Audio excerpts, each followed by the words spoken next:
Hi guys, APDSC 2025కు సంబంధించి ఒక news అయితే రావడం జరిగింది. మళ్ళీ వెరిఫికేషన్ అనేసి ఆల్రెడీ మనకు తెలిసింది ఏంటంటే అన్ని జిల్లాలలో కూడా ఆల్రెడీ సర్టిఫికేట్ వెరిఫికేషన్ పూర్తి చేసుకున్న అభ్యర్థులకు సంబంధించి రీవెరిఫికేషన్ ప్రాసెస్ అయితే ఆల్రెడీ స్టార్ట్ అయిపోయింది అన్ని జిల్లాలలో కూడా. దానికి సంబంధించి ఏవైనా క్యాస్ట్ విషయంలో కానీ, పిహెచ్ సర్టిఫికెట్ల విషయంలో కానీ, ఈడబ్ల్యూఎస్ కేటగిరీకి సంబంధించిన అభ్యర్థులకు కూడా కాల్స్ కూడా రావడం జరిగింది. దానికి సంబంధించినటువంటి సర్టిఫికెట్లు కూడా అడగడం జరిగింది.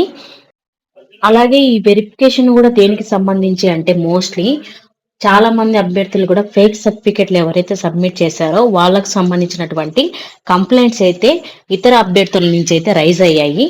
సో అటువంటివన్నీ కూడా రీవెరిఫికేషన్ అయితే చేస్తున్నారు అన్ని జిల్లాలలో, అన్ని డిఈఓ ఆఫీసులలో.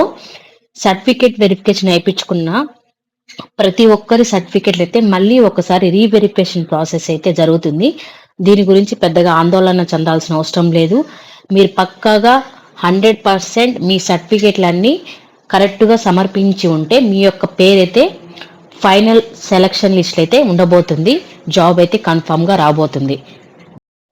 అలాగే చాలా మంది అభ్యర్థులు మెరిట్ అండ్ కాల్ లెటర్స్ విషయంలో అయితే గ్రీవెన్స్ పెట్టుకున్నారు.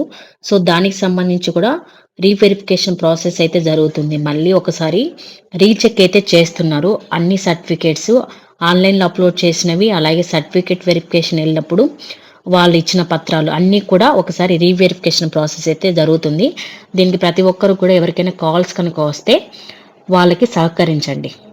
అలాగే ఏవైనా సర్టిఫికెట్లు పంపించండి అని అడిగితే మీకు కనుక పాసిబుల్ కనుక ఉంటే దగ్గరలో కనుక డిఈఓ ఆఫీస్ కనుక ఉంది వెళ్ళగలము అంటే మీరు ఒకసారి వెళ్ళి వాళ్ళతో మాట్లాడి మీ యొక్క సర్టిఫికెట్లని ఇస్తే కూడా బాగానే ఉంటుంది. థర్డ్ లిస్ట్కి సంబంధించి కొంతమంది అభ్యర్థులకైతే సర్టిఫికెట్ వెరిఫికేషన్ అయితే ఈరోజు స్టార్ట్ అయింది. వన్స్ ఇది కంప్లీట్ అయ్యాక వాళ్ళకి సంబంధించి కూడా ఏవైనా కంప్లైంట్స్ రైజ్ అయితే టోటల్గా ఫస్ట్, సెకండ్, థర్డ్ లిస్ట్కి సంబంధించి అన్ని సర్టిఫికెట్లు కూడా రీవెరిఫై అయితే ఖచ్చితంగా చేస్తారు. చేశాకనే ఫైనల్ సెలక్షన్ లిస్ట్ అయితే ఇవ్వడం జరుగుతుంది. Thank you guys.